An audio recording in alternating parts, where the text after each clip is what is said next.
happening, everyone? Happy Monday. It's an open mic day today. It's been a while since did I do one? I think I did one last month. I think the month before that I didn't do one. I think I just forgot about it, honestly, but it's actually one of my favorite segments because we get people together in the community. So, sometimes we have topics, things they want to talk about, or just stuff on the agenda to get through as well. Just to create some good content, and let people have a voice in the community if they want to talk about what's going on or this or that. I think having these conversations is pretty good. I dropped the StreamYard link in the chat. Again, if it's your first time tuning in to Open Mic, it's basically like Twitter Spaces. However, just 4 people at a time, and it's open to anyone who wants to join. I just ask that if you're new and I don't know you or haven't been on the show before, video required unless I know you before and all that stuff. Just helps keep accountability there, helps keep the content good, and the trolls down, less incentivized for that.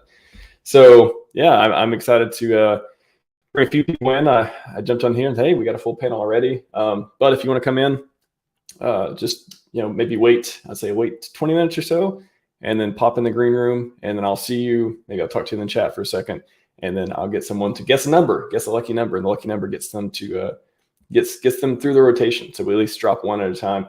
Drop more than one at a time if more than people are in the green room. However, we'll try to at least keep one. We'll let the one lucky person survive every time. So we'll keep it dropping 2 max, if that makes sense. Excuse me. So only dropping 2 at a time, because I like to see the survivor. I forget who it was. I think it was Jesse. I think just ask Jesse. Survived the entire, or was it GIF? Jesse or GIF survived the entire rotation. They just stayed in the entire time because they didn't guess the lucky number. So anyways, let me say out to the chat real quick. Red Squirrel, what's happening, man? He's here for his daily algo. Shocking that algorithm, just as Somi says. No, for D-Shares, he's in the green room. About to come back here too. Godfather J6, another regular. What's happening, man? Tiny Assets, maybe coming on at some point as well. I think you mentioned that he was interested in that. And we'll get into it. Everyone, welcome to the show. Papa Boner, Top Gun Xadian, and Neil for T-Shares. What's happening, gentlemen? What? Hey, there's guys. Top Gun. Hey, man. Hey. I just got up and get a pop, and it's like, oh no, running back. Pop, a fruit roll up, whatever you need, man. We got you. We're here for you. Guys, what you wanna, let's just real quick introductions. Maybe we'll go around. I know a lot of people know most of you probably pretty well, but Papa B, Tetra guy in the corner there, and Top Gun. Like, what are 1 minute? How'd you get involved in the community, and what are you working on? And then we'll kind of go through the topics and stuff. So top right first, yeah. Top right first. So that would be me. Your top left. Okay, great. Yeah, that's right. All right. So I was a troll, friendly troll. Troll for good in the Richard Hart original chats when he used to stream on YouTube. This was like back when he was still into Bitcoin, and I got hooked on what he was doing, and I loved the fact that he said, I've been criticizing so many other projects out there, I should probably make my own. So that was when the proto community kind of took off. I was lucky enough to be part of that as well. And then I really started following Richard in all of his top calls and bottom calls in Bitcoin.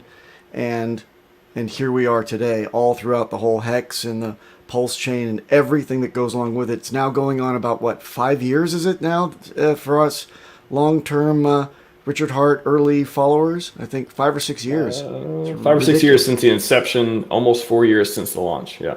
Right. So it's like T minus 365 is what I call myself in terms of being an OG. So thank you very much. Nice. Also a security expert. Didn't mention that, but we also got. Yeah, we got Carlos Quintina coming on. I think as well later on, who's the tax expert. So if you guys have any tax or business questions, there's a financial advisor in the house at some point. We hope he'll join us too. But yeah, so you have any security questions? This is AMA as well.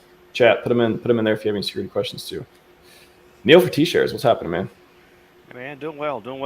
I'm Neil for T-Shares. I've been in the HEX community for a while now, since 2020, and PulseChain and all the other good stuff Richard Hart put out. And I got involved in Tetra, and I'm part of the team helping some of this stuff. So we're just here, Tetra, since we're an agnostic protocol, we don't, we're not trying to push anybody out or anything. We're just trying to be basically a true layer zero to help everyone automate their DeFi choices on blockchain. Awesome. Yeah, it's definitely one of the few projects I'm interested in, and it's coming up hopefully later this summer, early fall. Petra.win. If you guys want to check it out, very very interesting, especially if you're a PulseChain validator or if you're pretty much any player in the ecosystem. You might find it fascinating in some way. So, Top Gun Hexadian, what's happening, man? Well, a long time ago, I was computer engineer for Hewlett Packard and Compaq. I worked for Verizon, DSL for a while, and then I ran away from computers and got into construction. About 2 years I've been in the wonderful ecosystem of, it's actually, November 11th or something, I'll be 2 years.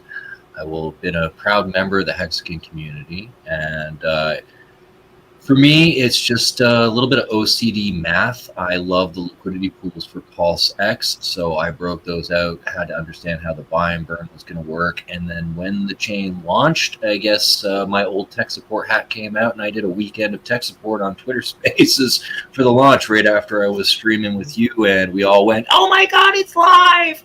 So that's pretty much what I do around here. That's an amazing video. If everyone's, if you want to see when PulseChain went live, I happened to be live at the time with Top Gun and a few other people. It was glorious. Just search RHMax PulseChain launch glory or something like that. It was pretty cool. That was special time. Remember when people said PulseChain wasn't going to launch? You're like, no, it's not. It's never going to launch. Never going to happen. Not going to happen. Oh wow. Where are they now? Those naysayers. They're probably complaining about the price go down. I imagine they've moved on. They've moved on to other things that are more important. Gentlemen, I know let's get to this question real quick or comment and speak to that. And then I think Top Gun, did you want to share something about PulseX before we get into some other stuff? Sure. We'll get into this. We'll get into this real quick. Mr. Chuck, everybody's thinking too small when it comes to HEX T-shares. Just because it's penny printing machine right now doesn't mean we'll be printing dollars in the future.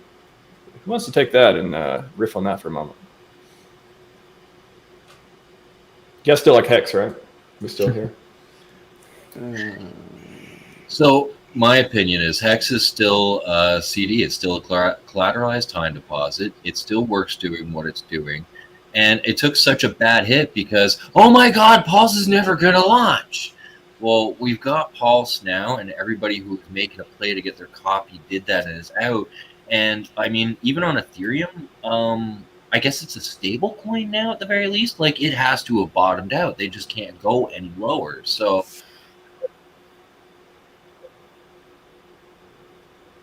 yeah, those cheap T-shirts. Neil for T-shirts keeps coming to mind right now. Those cheap T-shirts, I feel like it is almost a tragedy that not a lot of people are talking about them. I know myself, I've said before, I've made more stakes and more ladders and stuff than I ever have in the history of being around this ecosystem. More recently than most, but I just don't. Is it just not the sexy thing, and people just don't want to talk about it right now? Is this just everything else going on? PulseChain is just too big for people to like HEX anymore. What do you guys think? I don't think it's the chain's too big. I just think that people's focus on the new shiny object at the moment, just because it's the new shiny object. So PulseChain is the thing. Pulse and PulseX and anything. You got Famous and PHUX and Fiat. You got other things coming up, Liquid Loans and Power City about the launch. So people's focus has kind of shifted. There's no doubt about it. But HEX is still doing what it's going to do. It's never going to fail. It's the code's immutable. So if you want to lock up value for a long time and earn yield while you do it, it's the way to go. Yeah, I think it's by design. Actually, I think that the people that are staked and stay the course, got their duplicates, and are staked on both sides and don't early end stake, will effectively be the winners, not just in this cycle, but the cycles to come. It's a beautiful thing. The whole HEX ecosystem and everything being built on top of it. It's just, it amazes me. Like I go back and look at it. I definitely think around before PulseChain launched, it was kind of, I even found myself not talking about it enough. I was like, wow, I need to talk about HEX more. Like HEX is still here, is still doing its job. And HEX is effective from so many different things. I think PulseChain, for me, I just got distracted with it for good reason. I mean, it's distraction worthy. But now it's like it's having I think HEX revival. We're doing HEX revival now. You never know. Well, I can add to that quickly. I just want to point out HEX is the way. He likes to point out the pulse to HEX ratio, where, I mean, we're obviously going to see the Hart's Law price bonding. We're going to see movement in the chart that's very similar. But I mean, I thought I was pretty happy with the ratio when I was jumping from one Pulse token to 100 HEX, I think it was, or vice versa. But it's the 100, and now HEX has become more expensive as that ratio has gone to 190. I've seen it as high as like 210. So I mean, there's been a little greater demand for HEX since PulseChain's launched that has pushed that ratio up. So I mean, I think we're all just in the holding pattern, waiting for the great pump cycle to begin.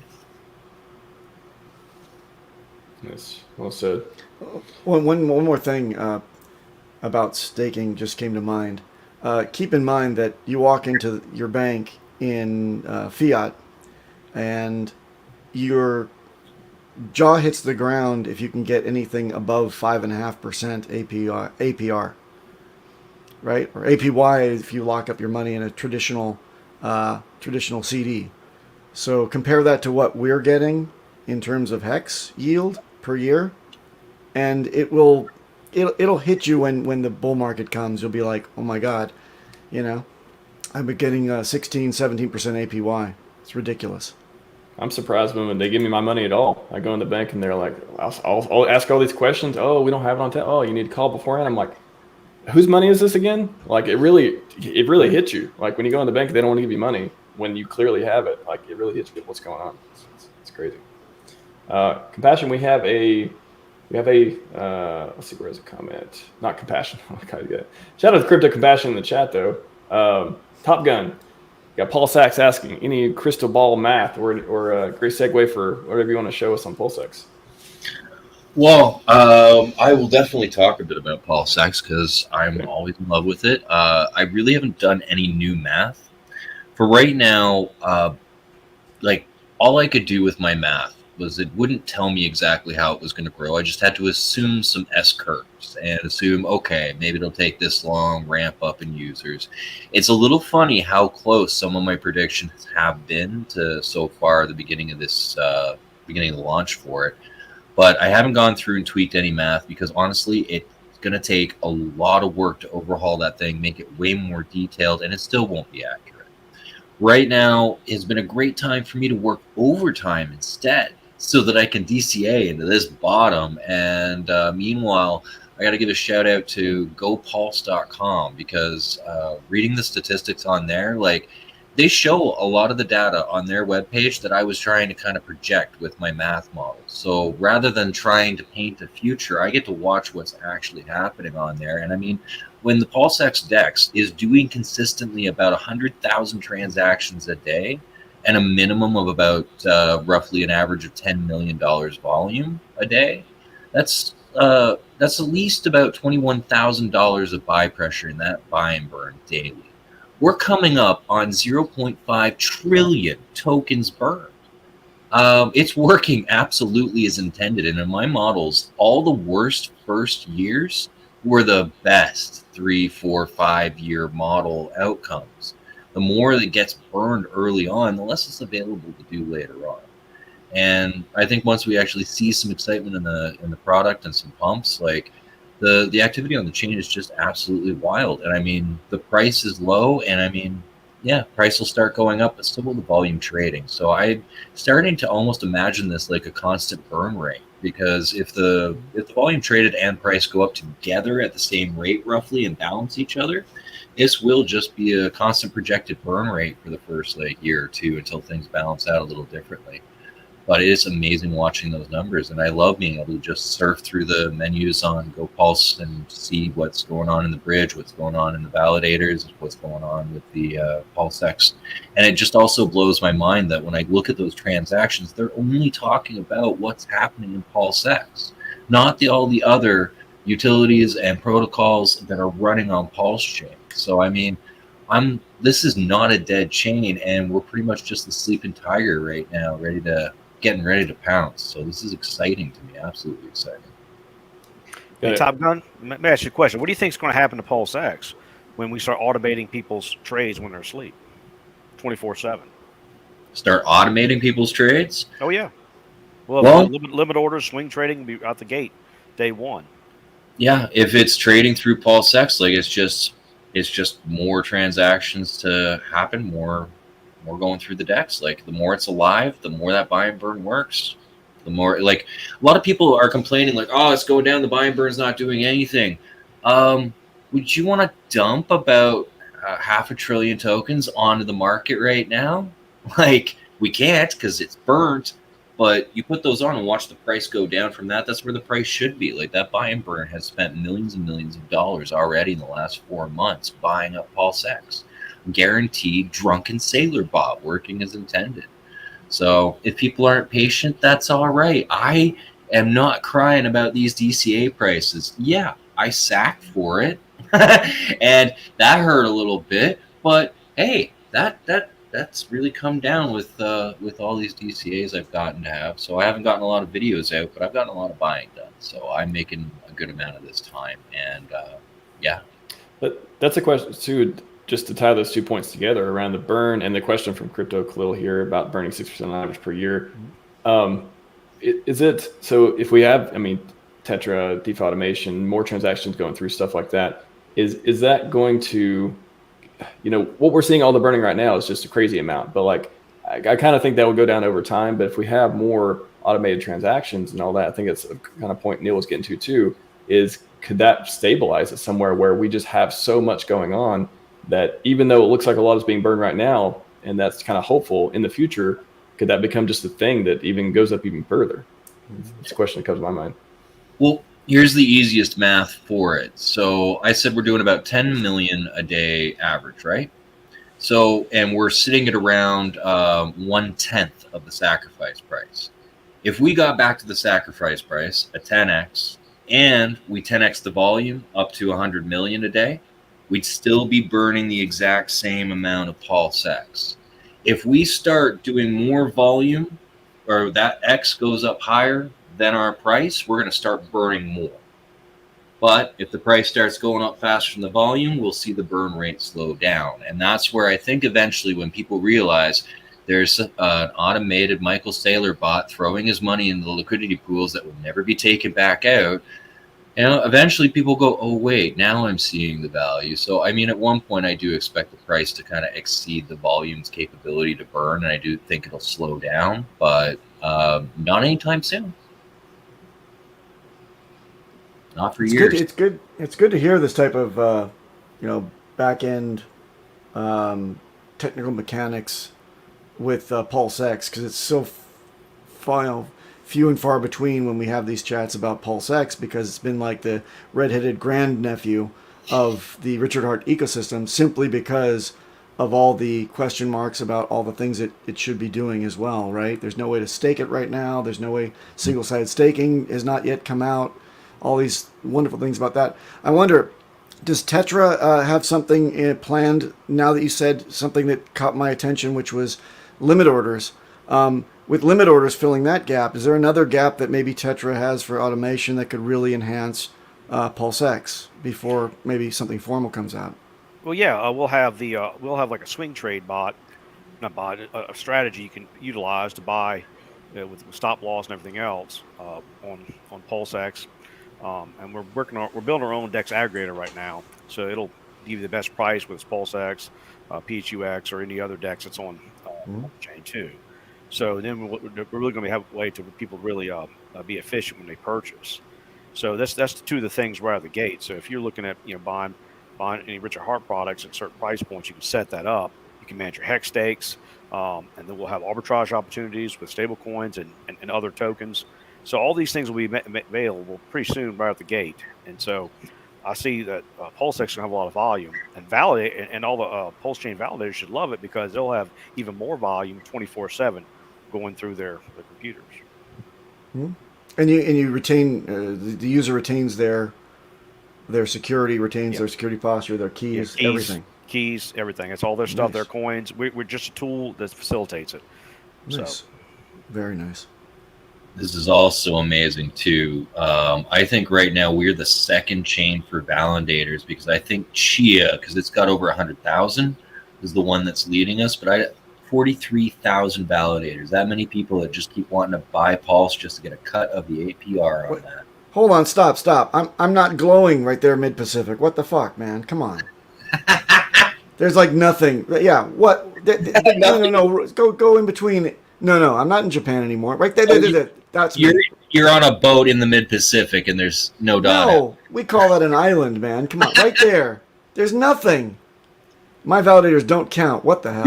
You're gonna have to send feedback to GoPulse. They've got a Telegram room you can complain in. A big green dot right in between California and Tokyo, please. If you run enough validators, they cannot ignore you. You better be running like 1,000. They will not be ignore Hawaii for that. Oh, I've hooked into the Mid Pacific. Yeah, Mid Pacific. I'm in Midway. No, the idea is that I've hooked into the community over here. You guys would be amazed. Go into a country doctor's clinic, and he's checking my wife out for a little bit of a cough, just some dry weather type of cough, and he asks us if we do exercise, and I said nah, not so much because I'm in crypto, and he's like, oh really? What crypto do you like? HEX. I'm very happy and active in the HEX community and Pulse community. And he just like jaw open, big hearty handshake. Sir, I'm a Hexican as well. And we've got a proto community here in Hawaii. So you guys should know that we should be represented on that damn map. GoPulse.com. We need to get the Mid Pacific in there. There are no dots. We need more dots. And also Antarctica. Don't see any dots there. What's up, Antarctica? Come on. Yeah. We got the Africa. We got some work to do here. Only one in, looks like South Africa there, but still, I mean, a lot of cool stuff. Asia's on board. I mean, North America, of course, Europe, beautiful. Mm-hmm. All right, gentlemen. There are 3 people in the green room, but again, I want to only take 2 people off at a time. So again, rules are: I'm going to say a number. You guess the number. Whoever gets closest to the lucky. Let's see. The person who gets furthest away from the 2 numbers gets to stay. Let's say that if you're closest to the lucky numbers, you get to leave. If you're furthest away, you get to stay. It's those kind of rules. And then again, you can just go in the green room. We'll cycle back through, or if you want to drop off, that's okay too. Do we have ready? 10 seconds to shill just in case we drop dead in the green room? Of course, go for it. Okay, great. So we'll guess. And what's the fee? What's the range of numbers we get to guess from? 1 to how many? 1 to 10. 1 to 10. Oh, that's hard. Okay, here we go. All right, this is round 1. Go for it, Papa B. I've already got the number in mind. I've got it put in my little doc here. You got to trust me on it. What's your number? Okay, 1. Okay, Top Gun. 4. Okay, Neil.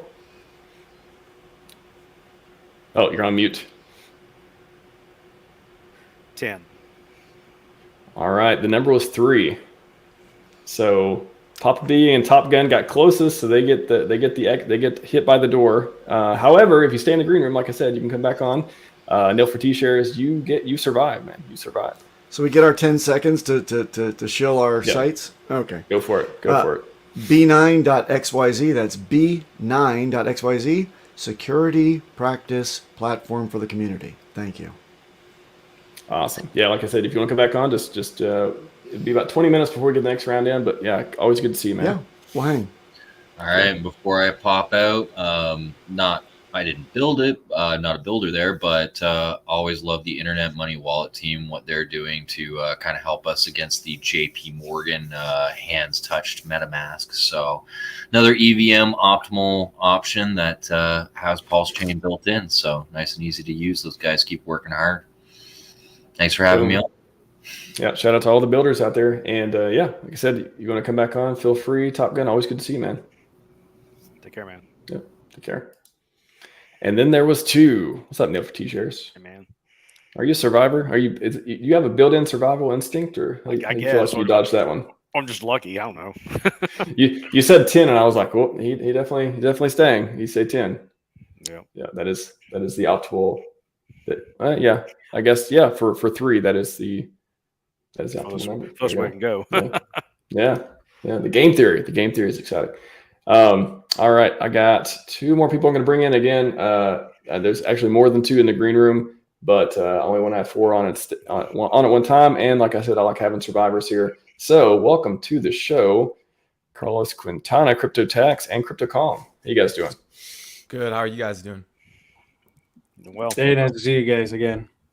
Yeah, Good to see you both. Yeah, last time me and CryptoTax, we did maybe, I want to say 3 shows, 2 tax AMAs and 1 just like a finance business kind of AMA deal, which is really good. So again, I said at the beginning, everyone, we got a tax expert here. Get all your financial questions in. I know it's September. However, when you're panicking later on, early next year, you don't want to be panicking. So no panic.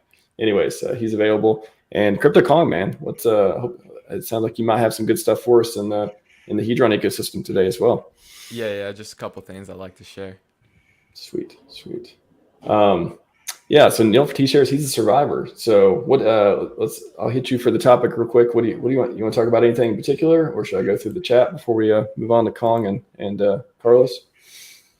Let's see here. I guess the biggest topic, I guess, is Richard the SEC. And all that mess. I mean, I guess Richard's going to fight, so it'd be good to see him come out swinging. He's obviously well versed. He apparently passed the bar. I think I heard Coffee tweet about that. The rumor, at least. Yeah. Wow. That's one. I mean, I'm a RHMax. I did not know that. So that is actually very, like, it even gives me more hope that all the stuff he's tweeting. I guess if you tie that together with all the stuff he's talked about, he talks directly to attorneys here. I love it when he's like, lawyers, listen up. I got something to tell you. Attorneys, Rich Art's here to help. All this stuff too. That's kind of a good question, Carlos. Since you've got some, not that you're a lawyer or anything, but I mean, I don't know. Let me know if you are. Maybe you're a man of many talents. Maybe you have some expertise in that field. But when you see Richard tweeting about this type of stuff and the SEC in general, what has been your reaction? Yeah, we haven't talked since then. Yeah, no, I'm an enrolled agent. I do more representation on tax law. So nothing on the SEC side that I do professionally, but my reaction to it has been that, well, he's obviously taking precautions and he obviously thought about it, that these might be something that was going to get triggered by the PulseChain and PulseX sacrifice, due to the fact that it did look like it was an airdrop, it's a transactional airdrop. The claim that he had as far as a statement for free speech, and then the money's being sent to the certain wallet with nothing in exchange. It's a little bit outside of the norm. It's a little bit too close to having an airdrop being done. So obviously the SEC took action on this. Now, it's directly to him about specifically how everything was handled, not about the protocols, whether they're securities or not. So I'm not too concerned about the protocols, being taken down or anything like that, but it does affect the whole ecosystem, because now there's obviously all these backlash and negative press about it. People are still talking about it, but obviously kills our bags. And my approach to it is just being attentive to it, just to see what happens. But I'm pretty sure this is going to take a long time to kind of recuperate from where it was before. Yeah, he's talked about a lot of different strategies and different things here as well. It's one of those things. Yeah, some people say, can I compare it to the XRP case and all that happened that took years and years? But I don't know. Do you think it'll take? Is it one of those like long drawn out things? First of all, do you think you'll fight it till and never settle type of thing, or do you think? I don't know. If you were in his position, looking at all the defenses available. I imagine he has plenty of resources. Rumored to be a billionaire, whether a lot of that's liquid or not, we don't know. Well, the first thing is he can't be served so far. He hasn't been served. He's probably getting prepped up with defenses and all these different things, but nothing has happened yet, officially. It was just the bad press of these lawsuits coming out from the SEC. Is he, he comes up with all these different arguments. Yeah, sure. But it's nothing that he's been fighting for yet, in court or anything like that. So up until the point that they go to court, I'm pretty sure that he's going to fight it if they ever serve him, because the lawsuit is directly to him. So there is some attorneys have talked about it, and they say that there's really no basis on the lawsuit. Who knows? I guess we're gonna know up until the point that he gets a legal team involved and he fights this. But in my perspective, this is gonna be one of those things that gets drawn out quite a few years.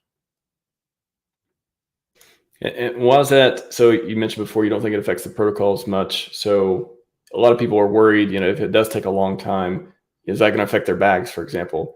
Oh yeah, of Are you course. concerned? I mean, yeah. already, How much concerned about that? Well, I'm like depressed already about it, so yeah. I mean, it is what it is, It's like we take a risk and we know exactly what's going to happen if something like that ever happens. So you just kind of have to accept it and then just hope for the best. There's really nothing that you can do about it except for you to clean up in communication specifically about what is actually going on instead of the speculation of what they think it was going on. So I had a lot of friends approach me and said, hey, you know what? The whole SEC lawsuit came out, so HEX is a scam. So it's up to you to actually clean things up. No, you know what? It's not about HEX being a scam. It's not about this being a scam or anything like that. The lawsuit is because of how things were handled. Things might be a security according to the SEC, this and that and that. And you just kind of have to clean it up with everybody because everybody just hears or reads a title of an article and then they just go based on that instead of actually doing research on what is actually going on. So, the press is bad. The whole feeling of the community that I have with all the clients that I do taxes for or that I do tax planning for, we have this conversation. What do you think about this? What do you think about that? And the sense throughout OG hexicans that I've talked to or people that have a lot of money in the crypto space, specifically in the HEX protocol, it's all a sentiment of like, who knows? It's like it sucks that this is happening, and who knows if this is actually gonna go back to where it was before. We still have faith in the protocol. We still think it's a good protocol to have. It's true DeFi, et cetera, et cetera. We have all these different comments about it, but at the same time, this really puts a lot of negative sentiment around the protocols and the environment, well, the ecosystem. If we had any other community, do you think this would just be one of those sinking ship type of things? Or you think the community is kind of like just been like, nope, we don't accept that, Yeah, I think so. The community makes a big difference, so that's the only reason that I'm still talking to, people within the community and that we keep on having these type of discussions because a lot of the people in the community are very informed and very educated about certain things. So it's good to have an intelligent community. Now, obviously, there's all kinds of stuff, all kinds of people, but the people that I've talked to, they're very smart and they're able to stay within the stand that they took for the investment that they made. So great. Now, does that mean that you should just focus on that? No, I think that you should have all these alternatives of different investments that are not so speculative in nature. I think that you should be working on your career. I think that you should be working on other investments that have different risk tolerance. And I think that you should be doing other things. But at the same time, if this is part of your portfolio that was the percentage of speculative, why not believe in it if you believed in it from the beginning? Just because there's bad press? I don't think so. That's an excellent point. Wow. Very well said. I got a question here from Mr. Chuck. So is 1 year HEX stake less capital gains tax if you sold it after, or is it holding HEX liquid after the stake ends for 1 year? If you can parse that one. So it's a 1 year stake less capital gains tax if you sold it after, or is it holding the HEX liquid after the stake ends for 1 year? Well, it's a complicated answer to that because the accounting method that you use for the cost basis calculation has to do a lot with that. Now, the nature of the protocol itself is that you have to separate the yield from the basis when you unstake that. Now, this is an unstake from a smart contract, and the smart contracts have usually when they increase in value, such as the HEX protocol, they have deferred capital gains. That means that the yield itself is going to have a zero cost basis. Now, the zero cost basis, that means that, if you sell that HEX, then you're going to pay capital gains on that, right? And if the zero value on the yield, well, if the value is zero and you sell it for 10 cents, you're going to pay that as a gain. The timing of when you sell it, it's always a good tax strategy to sell it long term, meaning that you're selling that specific batch of yield that has a zero cost basis in the long term, due to the fact that now you have preferred capital gain tax rate of long term capital gains. However, the fact that you may have an accounting method like HIFO, LIFO, or FIFO, which is first in, first out, last in, first out, or highest cost basis in, first out, or if you're in a different country like Canada where you're using average, then that in itself is going to go ahead and calculate the cost basis as how it's being sold, right? So if you chose a accounting method that has the highest cost basis first, that is the one that goes out, well, the yield that you basically received is going to be the one with the lowest cost basis, therefore it's going to be the last to be sold. It doesn't really matter whether you have a specific wallet and you separated the yield and you deposit it into that wallet, and now you wait a year with that and then you sell it after a year. That has nothing to do with it, because we grab your overall portfolio, your whole inventory. It doesn't matter what wallet it is from and whether that is the actual yield or not. We actually are going to use the accounting method for the highest cost basis that first goes out when you do a transaction of HEX. So the accounting method has to do a lot with it. But as a general rule, as a general tax strategy, it's always better to sell long term, due to the fact that if you don't really have any other income, you could actually go to like $40,000 of long term capital gains without actually paying any taxes on that. So it's always a good strategy, depending on all these other factors, but that's going to be a factor that you should consider. Gotcha. Yes, thanks for the explanation. It's there's so many different ways to look at the different assets, and especially with HEX too. And you bring up the smart contract. It's encourage everyone who wants to go more in depth on that too. Me and Carlos, like I said before, done a couple AMAs. RHMax, Carlos Quintana, and you can see some of the tax AMAs where he goes in depth about some of these things. Super interesting, and also the PulseChain sacrifice stuff. Crypto Kong, what do you got to show us, man?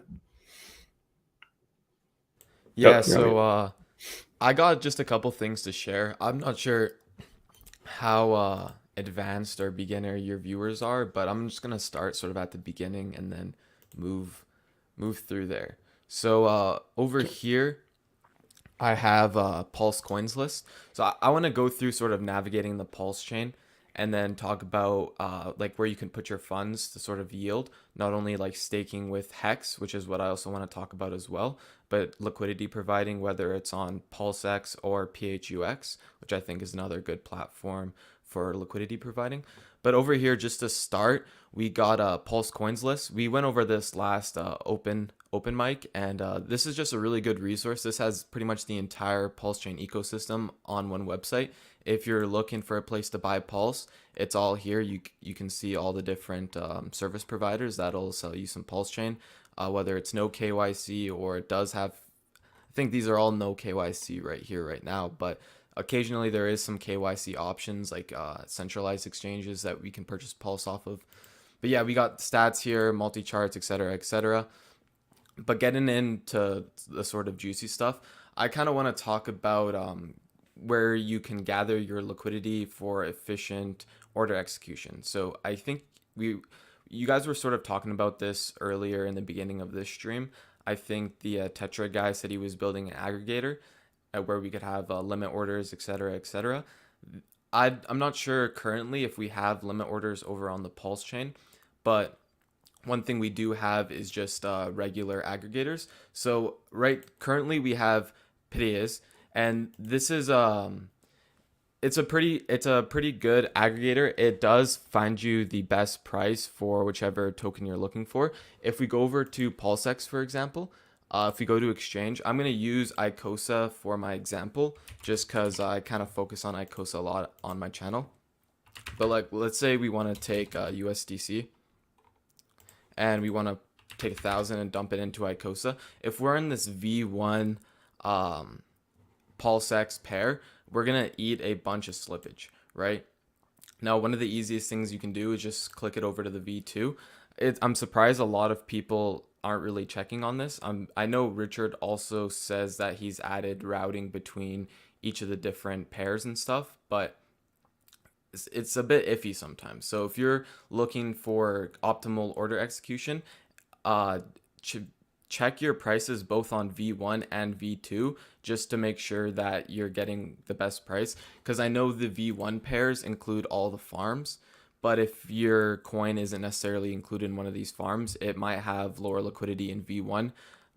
So you should probably use the V2 pairs where most of the liquidity is at.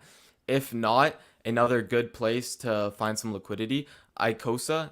If you're looking to purchase Icosa, Fox is also a good place to gather some.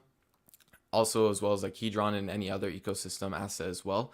But not only that, right now, currently, Hedron and Icosa, the yield has sort of dropped off. There's not as many HSIs in the auction house as there used to be, and there's not as many people using the buyback as there used to be as well. So how Hedron yield was usually calculated before was whenever someone would use the HSI buyback, the contract would borrow all that Hedron from the HSI, and it would pay it out towards Hedron and Icosa stakers. Or, sorry, just Icosa stakers. Hedron just get Icosa. So since we aren't having as much volume in the HSI markets, the yield for Hedron and Icosa aren't as much currently. But over here on Fox, a couple of these pools, specifically the Alex Hedron Maxi pool, it's pretty good. So one of your biggest risks when liquidity providing is the impermanent loss. So that's basically if one asset decides to outperform the other asset, you're going to be left with whichever asset goes up less. So you might have been better off just holding your coins liquid in certain scenarios, but the incentive for liquidity providing is that you earn some sort of incentive token or some sort of reward that mitigates or overcompensates for your impermanent loss. So currently, just sorry to interrupt. I just wanted to add another point into that you're talking about. I just had a client that was doing a lot of liquidity providing with V2 and V3, and the way that it looks like on there is that I think the V3 is showing that you have an NFT now. So the way that it looks like is that you have that transaction and you purchase an NFT, even though that's not the case. So when you're doing liquidity providing, another factor that you should consider on the tax point is that you show a disposition of the asset in a transaction where it's hard for you to argue that this is not a taxable event. As a matter of fact, from the perspective of the IRS, we will then see it as a transaction that needs to be recorded as a disposition. And therefore, if you have gain on that asset that you have now put into the liquidity providing, you have effectively disposed of it and therefore pay capital gains on that transaction. So the fact that now you have accumulated capital gains, it also affects the cost of liquidity providing in addition to impermanent loss. So the taxing itself is going to be a big implication for liquidity providing. And I just wanted to point that out because not a lot of people track their stuff through tax software and therefore never know. And it comes as a surprise when that is an effective gain. And not only do they lose on impermanent loss, but they also have to pay now taxes on something that they didn't really make a lot of money on. So I just wanted to add that. Sorry for the interruption. Yeah. Good point. Good point. So that is a very good point. Make sure you guys are accounting for everything and recording for everything properly. Again, consult tax advisors if you have more questions on this sort of stuff. I'm not really an expert, but we got an expert on the panel, which is great. But I mean, just in terms of just the basics, if you were to go ahead and stake Hedron, or if you were to go ahead and provide liquidity, it looks like the APRs over here are a little bit better, depending on the taxes and the different, I guess, things you would have to go through depending on each of the scenarios. There might be like impermanent losses that you can't account for, or different things that you can't, like taxes that you aren't necessarily accounting for up front. But either way, if you're looking to earn, I guess, some extra coins and you understand the tax implications, then I think these pools are a good place to come over and provide some liquidity. not only this Alex Hedron Maxi pool, but you have a lot of good pools here, like the PulseX single-sided staking. If you're looking for, I guess, like a non-taxable sort of pool, I think if you use the bridge stable, I believe if you would you know anything if you were to buy a stablecoin for $1 and provide liquidity, and I guess it maintains its value, would you only pay capital gains on your, I guess, incentives? Is that how that would work? Yeah, I mean, if it doesn't really change in value, I mean, a stable coin is not really going to change too much in value when it pegs out of the dollar. It's going to be very little. So I think that would be kind of the safest way to do it in case you're thinking about capital gains in mind. Obviously, a lot of people don't have that in mind, but yeah, your theory is correct. So yeah, if you guys are looking for like I guess a more safe, I don't know if how safe these stable coins are. You guys got to do your own due diligence on that. But if you're looking for, I guess, a stable pool that pays you an APR that you don't have to worry about capital gains, I guess, entering the pool, this would be a sort of a good pool you could enter, as well as I believe you can take your liquidity from over here, and there's sort of a PulseX single-sided staking. And I'm not sure how advanced this gets, especially with all taxes and whatnot. But I guess you can take your bridge stable liquidity and start compounding it in here with your PulseX and your Prime Flux, and start earning more of an APR on that as well. So there's lots of money making opportunities in this ecosystem right now, not only with just staking, but with liquidity providing, whether it's on PulseX, because PulseX still has some pretty good pairs. I'm not a big fan of stablecoin pairs. I guess right now it's not too bad since I guess we're going a bit down. So if you don't mind accumulating Pulse as the price is coming down, then this is a fine way to do it. But these incentive pairs are also pretty good as well, and you can compound incentive back into it as well. But I also wanted to talk about HEX staking. Max, you were kind of talking about this earlier in the stream. No one really talks about HEX staking right now. And T shares, I think, are $100, not even for a 555. So extremely cheap right now. I think if we look at the market HEX, right now, let's see how much 250,000 HEX costs. That's 250,000 USD. 250,000 HEX. So it's about $844. And one thing I've been looking at is if you guys go back, and I know a lot of us here probably watching have watched Richard Hart's streams, etc., etc., etc. But if you guys go back and watch his streams, he always talks about HEX's price performance. He always talks about what's possible with cryptocurrencies, why these sort of price performances seem impossible, but they're pretty much plausible. So, for example, he talks about how Bitcoin, it did its 10,000x and then it kept going. Right? It had its volatility in between, but it did its 10,000x and it kept going. Same thing with Ethereum. It did a 10,000x, had some volatility, but it kept going.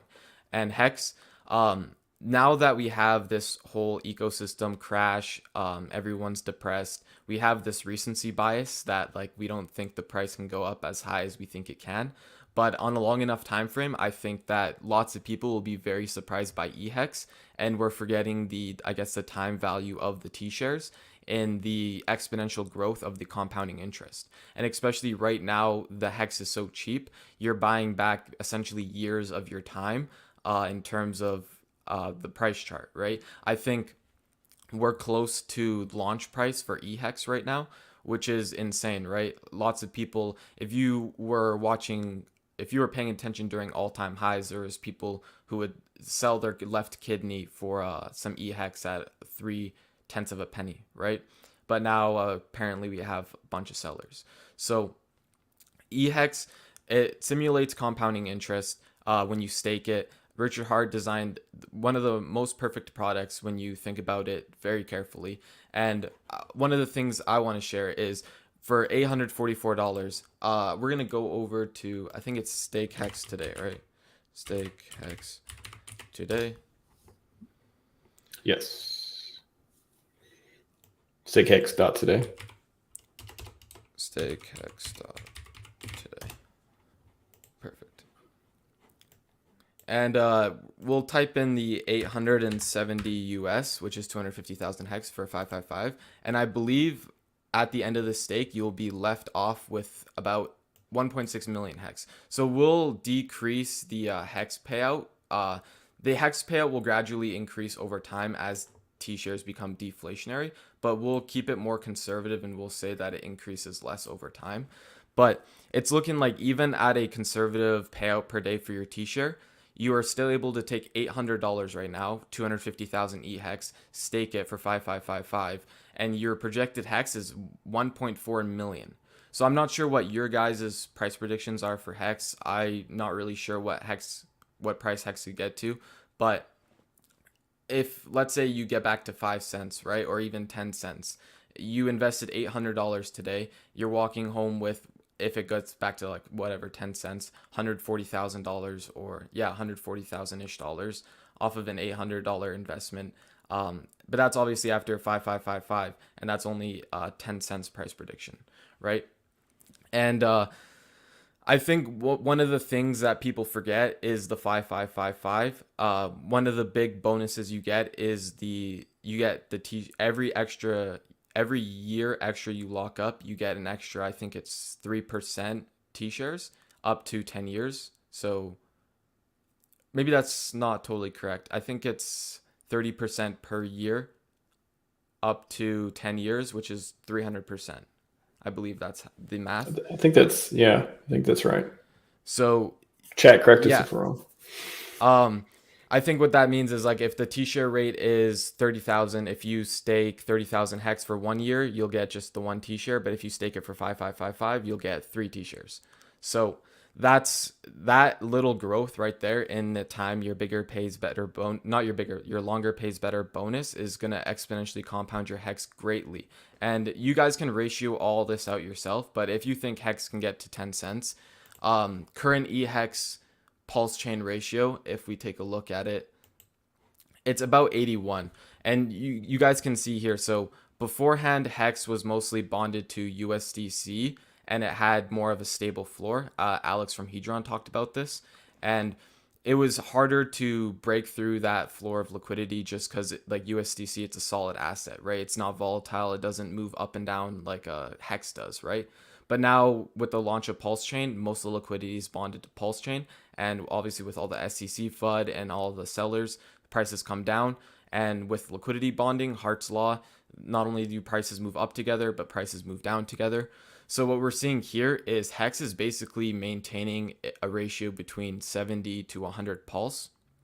So if you think, let's say Hex can make it up to 10 cents and you divide that by 100, which is approximately the ratio, you get PulseChain at around 10x SAC, which is not too bad, right? And you guys can do the rest of the ratios like PHEX, EHEX, like all that kind of stuff. But the potential here is a lot. Like I think we are in the 100x territory from what I believe. And people are having the recency bias that we can't go up. I was watching some clips from, I think it was the 1990s or even before then, and they were complaining about interest rates. And they were talking about how they can never see them be as go lower ever again. They're stuck in this high interest rate economy for what seemed for these people to be for as long as they can see into the future.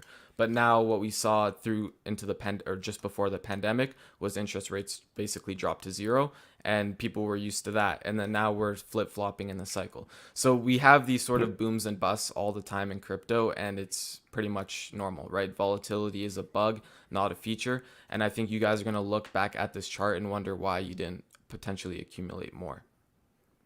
A feature, not a bug, but yes, we definitely get the gist. Yeah. That was I don't know if you all seen the Burger King 1993 commercial when they were introduced credit cards. You could use credit cards at Burger King. I think somebody posted on Twitter, and people were like, "Why would you ever do that? It's pretty sad. You'd have to use a credit card. You can't spend $3 on a burger. You know, this stuff's never going to catch on. What if they got to call New York and get a confirmation code or whatever it's called?" Like, it's pretty amazing how recency bias and just 10 cent hex like a year or two ago would be like a bad scenario. Like, oh my God, it's going down that much. What are you talking about? I don't want to hear that. Now it's like, oh my God, please get to 5 cents. Please get 8 cents. I'll do anything for 8 cents again. Come on. Amazing. Yeah, our memories are very short. That's for sure. Yes. I remember back in January, kind of where Hex had its little 1.8 cent little bottom there. Um, no one was really paying too much attention. Richard Hart came on his stream, and then I guess price action started to move. But one thing no one realizes is when you're at these bottom prices, how many coins you are actually accumulating for the price point you're getting them at. Because as soon as you're off the bottom, I remember it was like 50% one day, 50% the next day, 40% the next day, 30% the next day. And next thing you know, you're out of time to accumulate, right? And you don't realize like how many coins you're getting at these bottom prices until the price point starts to move up even a little bit past SAC for PulseChain. You'll start to realize like, wow, you know what I mean? I think PulseChain got as low as 30 something dollars for a million pulse, which is insane, right? Maybe that goes upwards to a couple $1,000s in a bull market. So Their mind's getting irrationalized, like going to sleep and waking up and having 10,000x of something. It's irrational. It literally is irrational, but this stuff can happen. Real quick, a tax question. Great stuff, CryptoCoin. That was super good. Refresher through a lot of the different data too, and just some of the stuff that I don't talk about price predictions much, but when we're looking at data, and you could kind of decide for yourself whether you think, hey, this is a system that looks to be bullish, looks to be positive, looks to be healthy, or not. Like that's the stuff I really like to see, regardless of we think it's going to 5, 10, 20 cents, 55 cents again, whatever it is. Like getting access to that data, which we have all the sites to do these days. That's a game changer. A quick test question before we go through the rotation number guessing round. MA asked, if a coin gets rugged and has zero value, tax loss? What do you think, No. Carlos? Simple question is a no. There's multiple factors that have to be considered, but there's many ways that you could lose your coins, right, or an investment. There is your wallet gets hacked. There is the protocol got rugged.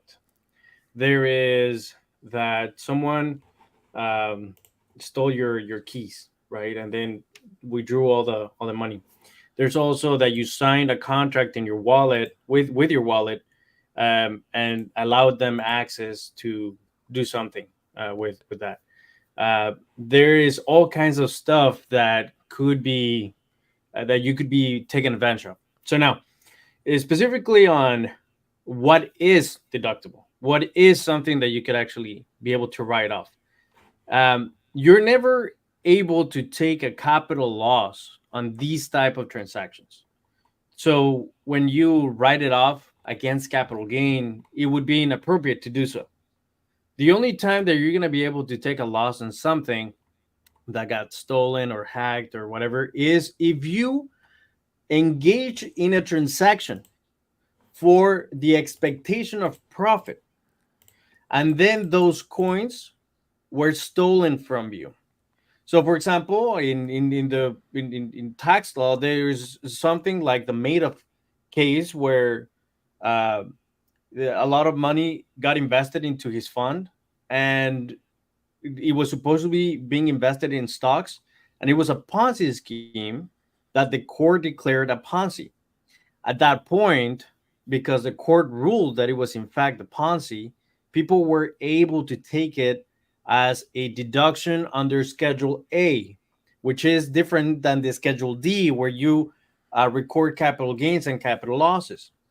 Schedule A allows you to report theft and losses, as well as natural disasters that happen and so forth.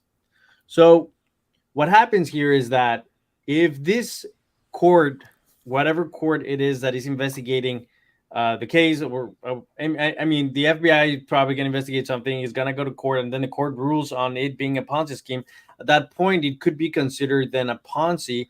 Therefore, you would be able to take that as theft or loss on a Schedule A. So therefore, you would have to actually fill out a specific form that we have and provide evidence and support your position that there is newspaper articles, that there's court rulings, that there's this and that and that and that.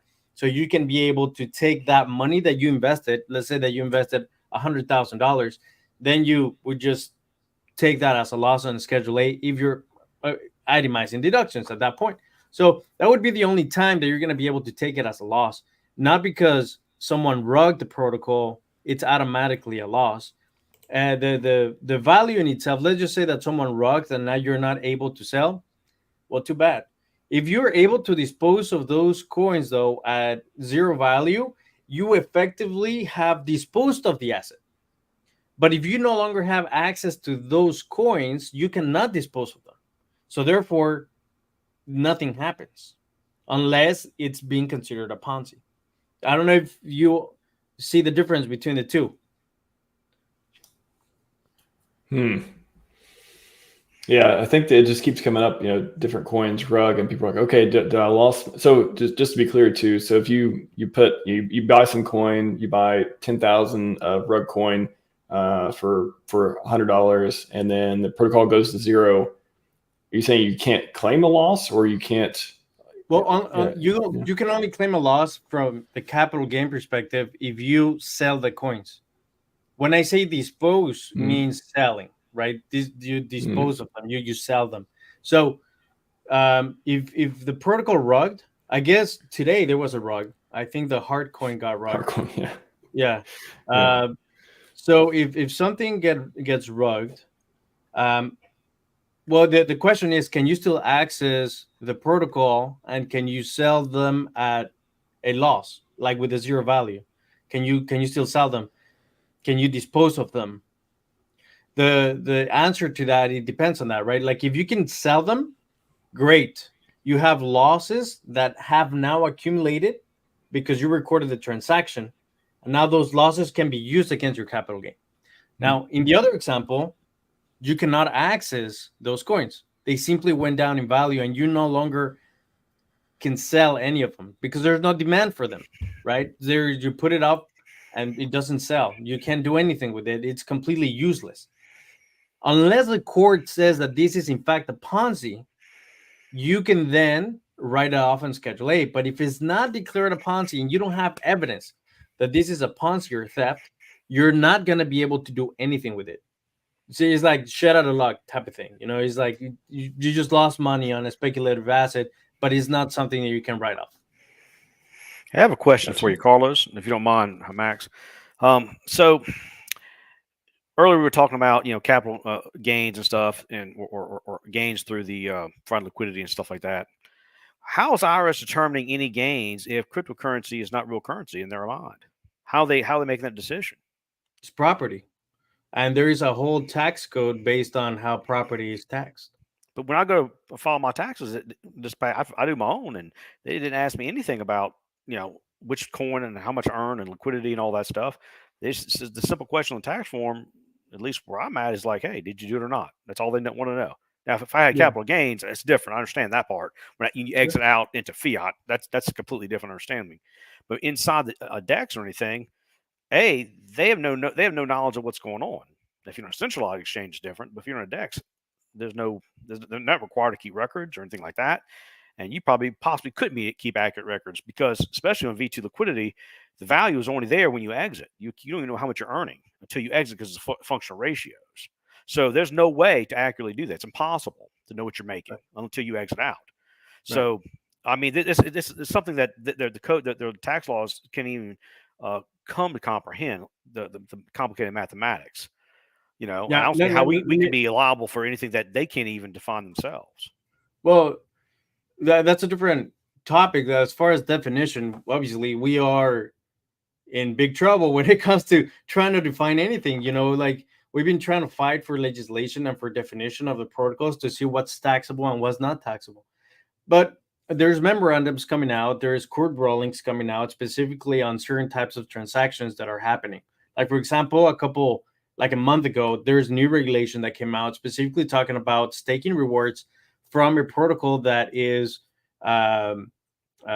proof of stake type of protocols that have now effectively been declared as taxable income, right? So as they go, from time to time, new issues come up.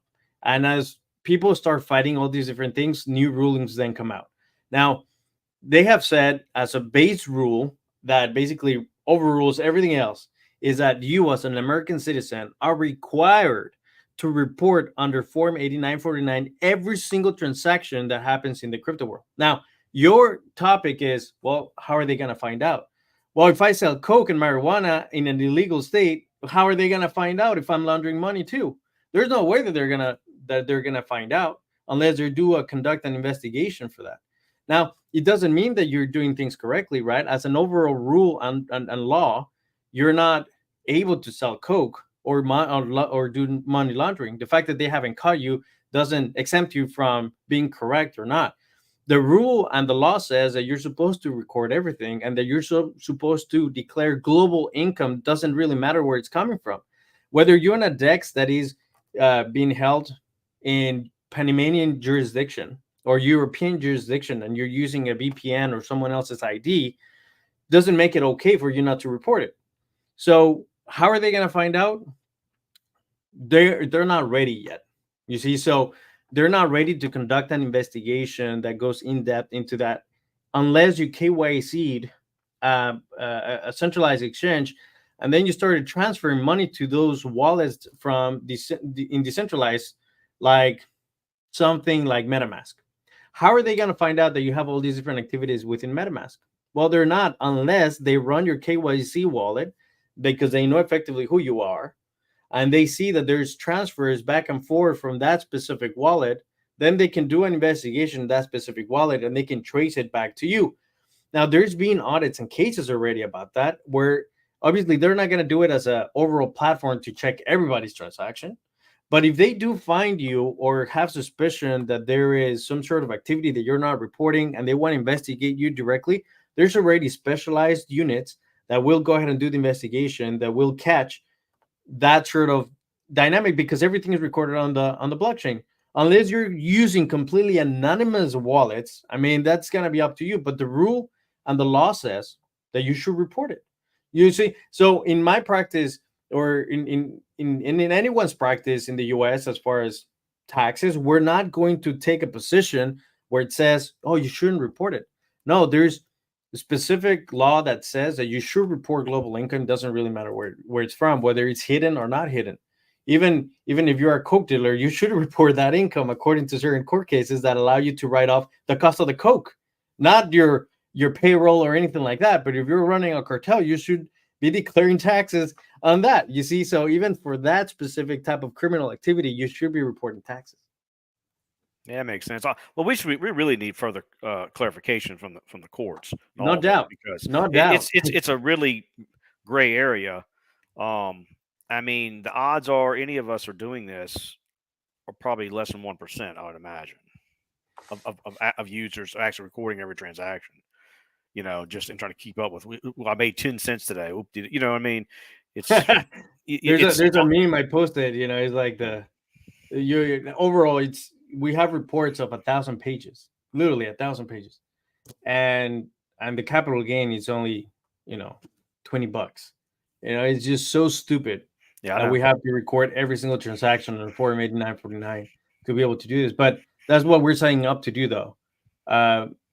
As a professional, we're going to have to rely on certain softwares to help us do the cost basis calculation. And we're simply going to then rely on those reports and the best of our knowledge to be able to use the best accounting method for reduction of capital gains and for us to comply with the law. So there's people that call me up and approach me like, I'm not a citizen of the federal government. I'm a citizen of my state, so I'm exempted to pay federal taxes. There's all these crazy positions that people like to take. Or, hey, you know what? Someone told me about this trust, that if I put everything into the trust because it's a non-grantor's trust and because, it's an irrevocable trust, I shouldn't pay taxes on any of that. Like, come on. There's so many things going on that people try to take these ridiculous positions that at the end of the day, if you get chosen to be investigated, those rulings will not be on your favor. So you have to be careful and you have to take good conscience about it to see whether you want to comply with it or not. But as my job as a tax professional is to tell you what you should do according to the tax law. So that's what I'm exactly going to do. Well, you do whatever you want. It's your life, it's your home, it's your house, your family, and so forth. I don't care. I go based on my requirements, my licensing, my practice, et cetera, to be able to tell you what the law says. Gotcha. Appreciate that. Good nuance there for sure.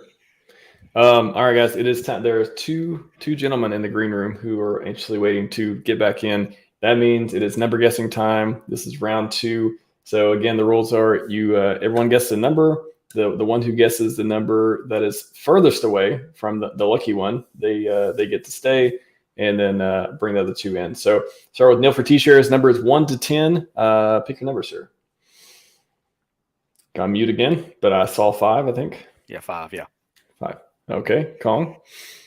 I'll go with 6. All right, Carlos.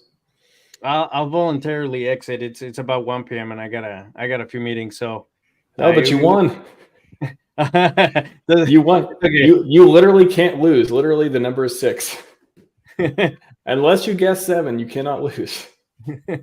So up to you. Up to you. I'll give you the option. I mean, if you want to exit, totally understand. But you're sitting pretty right now. It's okay. No. Thank you guys for having me. I appreciate it. I gotta jump. So Of course, if you guys do have any questions or anything like that, just give me a shout out at CryptoTax and Twitter, and I'll be able to just have a discussion with you, send you articles, or whatever type of questions you may have about staking rewards or capital gains or how to handle liquidity providing here and there and all that crazy stuff that is happening. Just go over there, reach out to RHMax over here. He has good communication with me, so he'll hit me up with any questions that you guys have. So I just want to thank you guys for having me. Thank you for asking the questions, and it was good chatting with you guys. Of course, man. Always good to see you. Thank you. Going out a winner. I like it. See you later. All right. Take care, guys. Bye. Yeah. All right. Well, that means we're going. It looks like Neil's surviving because Kong picked the lucky number. So Neil survives again. Wow. You got that survivor instinct for sure. Yeah. Survivor bias. We'll call him that. And I think this will be the last round too, anyways. But Kong, thanks for coming on. Thanks. Always good to see you. Hey, man. Thanks for going through all the stuff. Great data. Always appreciate it. Good job. I'll see you guys later. You guys have a good rest of your day. See you, Kong. Take care. Neil survives. Now let's get these other guys in. Papa Boner's back, and Tiny Allowance from aka Tiny Assets. How's it going? He's been waiting for about 40 minutes, I want to say. So you get to speak first, sir. What do you want to talk about? You waiting for the long haul. No, I really appreciate you having me on. It's awesome. So yeah, I mean, I guess I should introduce myself. I got into the HEX and X space. I remember it was during the time that that BitConnect was a big thing, and then HEX kind of looked fishy to me for what because of that, because it was all just, there was a lot of associations people were making, so I was a little hesitant to get in. But as the work kept as the community proved its strength, and the fact that you could see everything on chain, that was one of the big differences between BitConnect and the HEX, is that you can actually see everything on chain for HEX. There was no black box. So as I learned a lot more about it, I entered a bit later than I wish I had. But that's how I entered into the community. And I've been it's been a huge portion of my portfolio ever since. Now the project I'm working on now is called Tiny Assets, is the original project name, but we're kind of leaning further into the Tiny Alliance side of things. And that whole concept is around trying to create an alliance of currencies, trying to work on the problems and that affect us all, and have someone who's a representative of all small communities. Like, for instance, I'm also a member of the National Small Business Association, and recently when Richard posted about that you actually pulled it up, where he mentioned the IRS is proposing a new rule for the and this is a new rule and it's really interesting that we talk so much about these related topics, because it's actually about, the proposed rule is about the exchanges giving out what your proposed gain and loss is, pretty much exactly what your usual stock brokerage already does, but for your crypto exchange. And I actually submitted a comment on behalf of all, representing all small businesses and small investors, about how basically they're just not ready to do that. Just from how many different wallets people could have, and that you wouldn't necessarily know the people's identity. They could be transferring a wallet assets from one wallet to another. You could be paying someone. It could be your personal wallet. There's no way for them to know, and just all different types of ways of learning yield that they don't have the systems in place yet to do all that. So my proposal was pointing out that they needed to wait on that before doing that. But the really amazing thing is that there were only 14 comments. I don't know if it's gone up since then, but at the time that I submitted my comment, there were only 14 comments. So to anyone who's listening, anyone can submit a comment, and it's really ridiculous that this is one of the most important issues to all of crypto, not just HEX or anyone, but all of crypto. This is one of the most important issues, and it's got 14 comments. There are more billion-dollar corporations in crypto than 14. So if all of them just submitted one comment, we should have a lot more comments than that. So it's a really big shame. I wish Crypto Tax was still in here because he should submit a comment. His comments would be a lot better worded than mine would be. But that's kind of what we're all about, trying to build an alliance, speak out for the interests that matter for all of us. And one of the big differences is that with our currency, with other currencies, when the people invest money into a currency, that money usually gets spent on developers, and those developers use that money to then pay their rent. And that money effectively leaves the ecosystem through that route. It goes to the developer, and the developer pays his rent or other bills. When you invest in tiny assets, we function similar to an ETF. The value of what supports our currency is all the things we invest back into. So when you put money into tiny assets or into the tiny alliance, you are keeping that money in the ecosystem. It is going directly into liquidity pools and other assets to support the ecosystem and our other allies. So that's the few things. I'll pass it on to whatever topic we want to move on to. Yeah, actually, Crypto Stylist in the green room. Welcome to the show. It's been a while. Hey. She's on mute. You passed it over to Crypto I'm Stylist. unmuting now. Hi. I'm just unmuting. Hi, everybody. How are you? I want to make sure it's definitely her. Can you please proof of dog? No, my dog is in the other room. So Glad you could join us. I know there's some confusion on the timing. Sorry about that, but I'm glad you could hop on for the last little bit of it. Oh yeah, no, thank you for having me. I'm really happy to be here. I miss streaming. It's nice to kind of get back into it again. Sorry, I miss streaming, but it's only because I'm so old. What? It's okay. It's a very bad joke. Continue, please. I feel like I'm joining in a very interesting conversation. So please don't let me interrupt you. Yeah, Tiny Allowance was talking about this Tiny Assets project, and we were talking about SEC for a bit as well with Richard. Papa Boner, his B9 in the description there. I imagine if you want us to mention that for a moment as well, feel free. Mm-hmm. Sure. Right now? Now? Okay. We're live right now. You can do it. We're live? Is this a moving picture? No, B9.xyz security platform. RHMax has been a great contributor to the content on that website. That is the product, the website that will give you the content on one single pane of glass to help you from getting wrecked in our community, and the up-to-date, timely measures that you can take to avoid getting rinsed. Thank you. That was the 30-second infomercial. Thank you for that. On the moving picture, Papa Boner.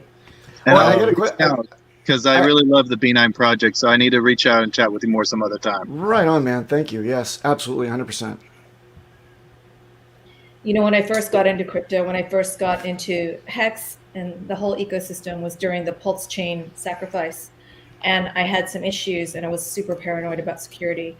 So Papa Boner, I think that you're, what you've done for this, community in terms of security and educating and just being so vigilant about it, I really appreciate you. And I think that you've done a lot of really great work. And I'm really looking forward to hearing more about your project. Well, thank you so much. And you inspired me to dress appropriately when I'm streaming. We miss you, kind of an offshoot of the Discord Syndicate Network and Hexasians. You know, I like to think that I was on with you early in your blossoming. You were into my our community. first stream. First stream, first see? stream, You yeah, never was forget your with first. you. Exactly. Is the hexation still going? For me, it's the time zone doesn't really work anymore because Okay. actually, I hijacked most of the cast into the B9 project. So we've got Okay. Crypto Vince, we've got Uncle Kevin Hex, and also middle class working man, who are now the co-founders of this project. So they're not into the whole hexations anymore. Oh, okay, I see. I'm moving to Asia at the end of the year. Are you to Yeah. Korea or Japan? Yeah, Korea. Korea, right on. So, but I don't know if there's any I think there's some hexagons out there. Lots of hexagons in Korea. In Seoul, Oh, really? Are you in Seoul or are you? I'll be in Seoul. Yeah. Yeah, I can hook you up with some contacts we have there. Oh, of that course. would be amazing. I'd love to start a group out there. Yes. Korean hexagons? Yeah, there's got to be some. I feel like I've heard that before. I've maybe even met one somewhere. Oh yeah, Hex is the way. Hex is the way I know is. There's yeah. Yeah. I saw the Korean flag. It's somewhere. Yeah. There's a Telegram. If I can just sorry. Go ahead. No, I just wanted to expand on. I think it's really important what B9 is doing because it gives a path for legitimizing founders. As we move forward to mass adoption, I think there's going to be a lot more founders of small projects than a lot of people really expect there to be. Right.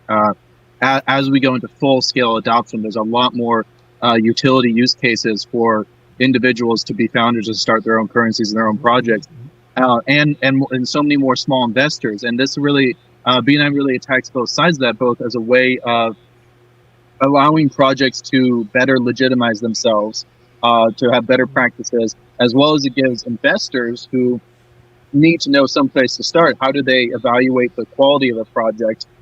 This gives them a step-by-step way to go through that as well. So on both sides of that, it really helps both the small investor, the small first-time founders, and that's why I really love and support the project and why it falls right in line with the mission of the Tiny Alliance, because it's really helping out those small founders and those small investors. And for you, sir, are my new best friend, and I detect a Tiny Alliance in the making between you and I. That's what I'm here for. I'm here to build a Tiny Alliance with you, my friend. That's what I'm here for. Nice.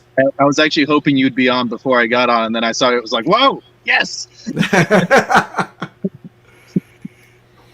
Crypto Styles, is there anything going on in the community or otherwise you want to bring up? As we'll do a last topic and we'll sunset it here. But yeah, what's been on your mind? Well, I think that it's been very heartening that the chart is moving in a different direction these days, which is more favorable direction in my opinion. So that's been really good to see, because I think it was really getting to the point where there were people who were totally losing hope, and I think that the pain of this bear market, because it's been so long and it's been so extreme and just so many other extraneous events that have really exacerbated it and made it worse. So I think it was nice for the community and for everybody to see some, price action. I think that we still have a ways to go, so we have to all remain strong. And I really appreciate, I don't stream right now, but I do still watch a lot of content. So like yourself, RH, that you stream so often, and for the people who are at it, regularly, I really appreciate them as well, because it really helps keep us together. Because without this community, I think that PulseChain and HEX would not be as strong or where it is today. So we have to stay together. For sure, yeah, that's something I'm definitely thankful for. I mean, there's a lot of people taking a break from streaming or creating content or whatever it is. And that's fine. I actually talked about this the other day with RG3. It's like I'm glad, I'm grateful they're still here. Maybe they're hibernating, maybe they're taking a break, doing whatever. But I'm glad they're still here and not somewhere else and not giving up. So that's something to be thankful for, that we still have plenty of people. And you look at the trends, you look at HEX, you look at PulseChain, the hashtags on Twitter blowing up, Richard Hart blowing up, and we don't even have the full squad like that. People are taking breaks and stuff right now. Imagine when everything comes back. Like that's super bullish on this community for me. Well, and we're all still building. I mean, how many projects are still under development, working, trying to get stuff out to the market. So, I mean, once we all are out and have our stuff out there, I mean, you'll see more and more engagement activity and more capital flowing in. Definitely. For sure. Yeah, I'm just clicking around charts here for a minute, but yeah, what Neil, as far as projects and stuff, I just tweeted the other day that talked about the different ones I haven't launched yet. There's a ton of Avalanche Tetra included, of course.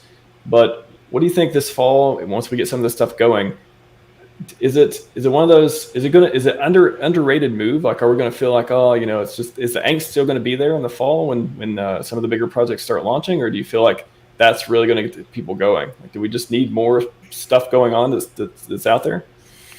Well, yeah, you'll have the initial angst. Angst is still there only because the market's still repressed by the price action. I think liquid loans and Fetch, especially the Fetch Oracle, and so that's kind of like a linchpin to a lot of DeFi. And then once they come out, then you have something you can make money in your Pulse by utilizing their services. And then after they launch, then Power City can launch their own protocol because they kind of depend on some of their same technology. So then now PulseX has a use case and a value. People realize, hey, I can make money off my tokens now that I can't do nothing else with unless I go to be a validator. So that'll help a lot.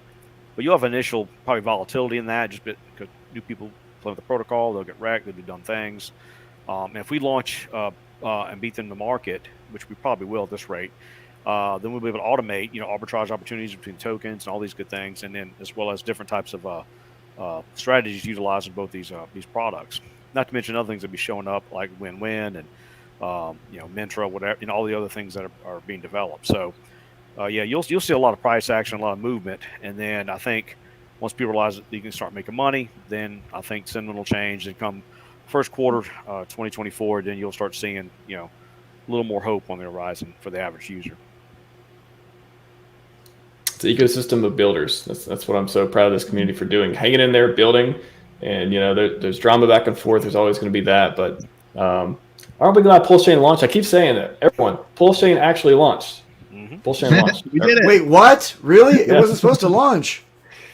That's what they said. That's what they said for a long time. It's never going to launch. All this stuff. But yeah, PulseChain actually. I think that's, if nothing else this year. Like, I'm glad that happened because if we were September, we're in November, PulseChain didn't launch. Don't want to be there. Don't be there. Yeah, this gives time for all the projects to come out before the next bull run. And I really love what Tetra was saying about the different projects that kind of complement one another. A way to think of this is they kind of the useful case of all the PulseChain ecosystem.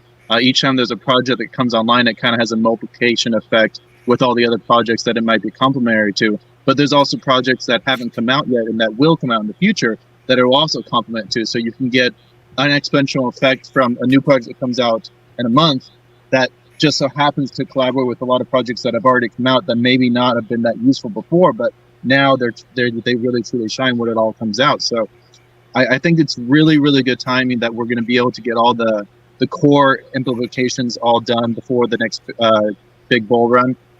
Fingers crossed. And then that's going to be really great to see. And it's already, and actually already, if you just look at transaction volume of what's going on PulseChain compared to a lot of the other chains, it's ridiculous. The transaction volume is already there. We are already the kings of the markets. Like, really, whatever's on Ethereum, that's what our really only competitors are. All the other layer 1s and 2s, they don't even compete transaction with volume with us. So we're already winning. Already winning. I like it. Yep. Everyone, excellent open mic. Like, it's been one a lot of good content today. We had Carlos on earlier too. CryptoCom brought it, and then we got this with this ragtag group of people.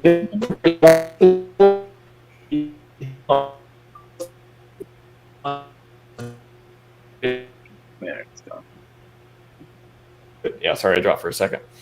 Anyways, yeah, just want to go around. What do you guys want to take us out on? Neil for T-shirts, we'll go with you top to bottom, and yeah, we leave us on a good note. Leave us on we want positivity. Let's do shout out to a Wild SJ, Positivity Princess. We're gonna do positivity going out open mic. What you got for us now? All right, positivity is we are looking down a barrel of hope.